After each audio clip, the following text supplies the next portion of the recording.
Welcome to my YouTube channel.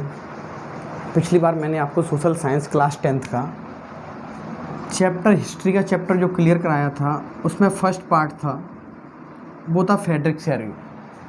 Frederick शेरयू को मैंने उसमें आपको समझाया हुआ था, लेकिन इस बार मैं पार्ट स्टार्ट कर रहा हूँ सेकंड पार्ट्स। जो सेकंड पार्ट्स हैं वो मोस्ट इम्पोर्टेंट पार्ट्स हैं एमपी बोर्ड के लिए।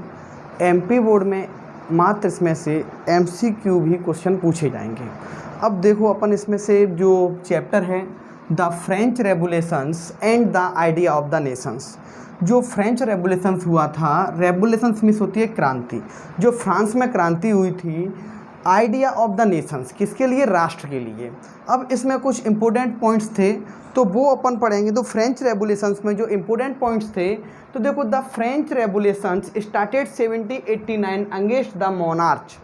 अब आपसे एमसीक्यू में फर्स्ट क्वेश्चन पूछ लिया जाएगा कि जो फ्रेंच रेवोल्यूशन स्टार्टेड कब हुआ था। तो फ्रेंच रेवोल्यूशन जो स्टार्टेड हुआ था मोनार्च का, जो सम्राट, मोनार्च मिस होता है सम्राट। अब मोनार्च कब आया? लुईस 16 था। तो लुईस 16 1789 से 1799 तक रहा। 1789 में इसने एम्परर बनाया गया और 1799 में ये फिनिश हो गया। अब लुईस 16 यहाँ पे आया तो the French revolution started. French revolution कब से स्टार्ट हो गया था? 1789 अगेंस्ट टू मोनार्च। किसके द्वारा? मोनार्च के द्वारा। उस समय किंग कौन था? तो किंग था लुईस 16, 1789 एंड 1799। अब यहाँ से आपको क्वेश्चन पूछ लिया जाएगा कि जो लुईस 16 था इसका टाइम पीरियड कितना था? तो लुईस 16 का जो टाइम पीरियड था वो था 10 ईयर। लुईस 16 ने जो एम्परर किया वो किया 10 ईयर तक। अब देखो लुईस 16 यहाँ पे किंग कैसे बना? तो लुईस 16 ने क्या हुआ था, जो फ्रांस का राजा था, तो वहाँ पर इसने क्या किया कि अपने से अधिक उम्र की जो ऑस्ट्रिया की रानी थी, राजकुमारी थी, उसके साथ मैरिज करके यह वहाँ का किंग बन गया। वहाँ का किंग बनने के बाद ये 1789 में वहाँ पर किंग बना और 1799 में ये बिल्कुल फिनिश हो चुका था। इसका जो एम्परर था वो बिल्कुल फिनिश हो चुका था। अब ये कितने समय तक रहा? तो 10 ईयर्स तक। तो पहला एमसीक्यू भी यहाँ से यही बनता है कि लुईस 16 था वो कितने ईयर तक वहाँ का एम्परर रहा? तो 10 ईयर्स तक वो मोनार्च अगेंस्ट का एम्परर रहा। अब उसने कुछ रीजन्स किए थे। देखो, जब वो किंग बन चुका था तो किंग बनने के लिए उसने कुछ सिस्टम बनाए, सिस्टम ओपन किए। अब सिस्टम क्या था? पहला सिस्टम था पावर ऑफ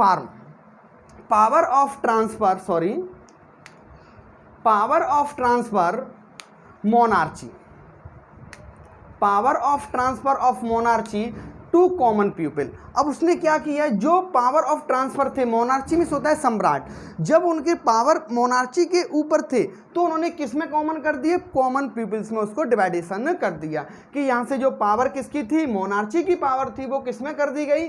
कॉमन पीपल में। क्यों? अब यहाँ पर कोई भी एम्परर नहीं रहेगा, किसी का भी मोनार्च सिस्टम नहीं चलेगा। फिर क्या हुआ? उसने जो थर्ड पॉइंट लिखा वो था न्यू फ्रेंच फ्लैग। फिर उसने क्या बना दिया? एक फ्रेंच का न्यू फ्लैग बना दिया। फ्रेंच का न्यू फ्लैग बन चुका। फिर states general change, national assembly. वहाँ पर एक स्टेट जनरल हुआ करता था फ्रांस में स्टेट जनरल को उसने चेंज करके उसका नेम क्या कर दिया? National assembly. उसका नेम नेशनल असेंबली कर दिया।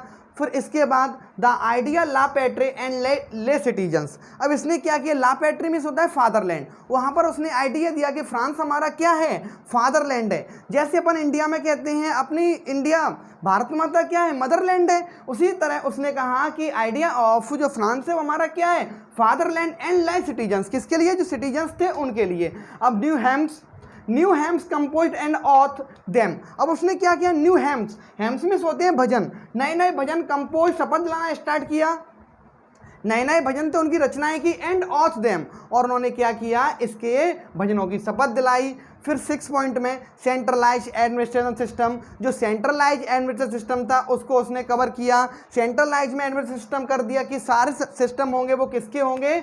सेंट्रलाइज के सिस्टम होंगे। International custom duty and duty were abolished. जो इंटरनेशनल कस्टम थे, जो कस्टम मिस होती है ड्यूटी, जो कस्टम लगाए जाते थे, ड्यूटीज़ एंड ड्यूटीज़ पर एंड ड्यू कर पर, उनको क्या कर दिया? उसने फिनिश कर दिया। उसके बाद system of weight and measures were introduce. क्या होता था? एंशियंट टाइम में जो वेट्स हुआ करते थे, अब जो वेट्स हुआ करते थे सभी वेट्स क्या होते थे? अलग अलग हुआ करते थे। जैसे अपने पहले इंडिया में जो टेबल चलती थी, काउंटिंग कहते हैं एंशियंट टाइम में, वो 1 2 3 4 5 इस प्रकार की काउंटिंग चलती थी। अब देखते हैं इधर 6 इस तरह बनाया जाता था, 7 इस तरह काउंट किया जाता था। अब क्या हुआ, अगर यहाँ से कोई ट्रेड हो रहा है, अगर इंडिया से कोई ट्रेड अदर कंट्री में हो रहा है, अगर यहाँ से वो 700 kg यानी एंशिएंट टाइम में भेजेगा, लेकिन वहाँ पे कितना होगा, वहाँ पे तो वो 600 kg होगा ना, क्योंकि वहाँ पर इंटरनेशनल नंबर शो हो चुके थे। इंटरनेशनल नंबर शो थे, वो क्या थे आपके 1 2 3 4 5 6।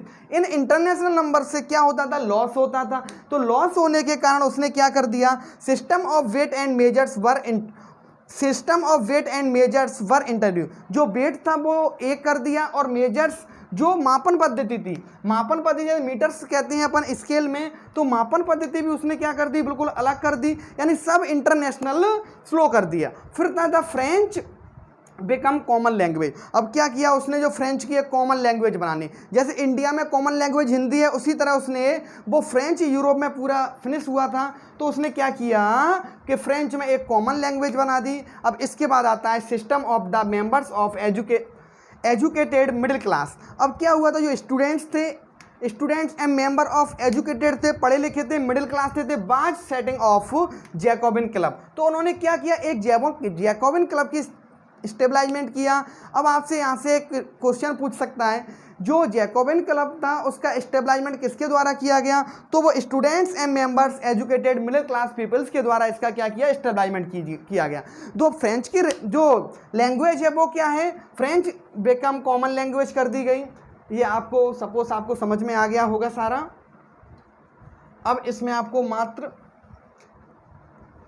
इसमें से मात्र आपको 2 मार्क्स के MCQ क्वेश्चन पूछे जाएंगे MP बोर्ड में, और MP बोर्ड से जो हिस्ट्री का फर्स्ट चैप्टर है उसमें से मैं इसी तरह आपको मोस्ट इंपॉर्टेंट पॉइंट लिखाता जाऊंगा, जिससे आपके MCQ क्वेश्चंस क्लियर हो जाएं। इससे कोई भी क्वेश्चन रिटन वर्क में नहीं आएगा, मात्र MC क्वेश्चन ही इसमें से आएंगे।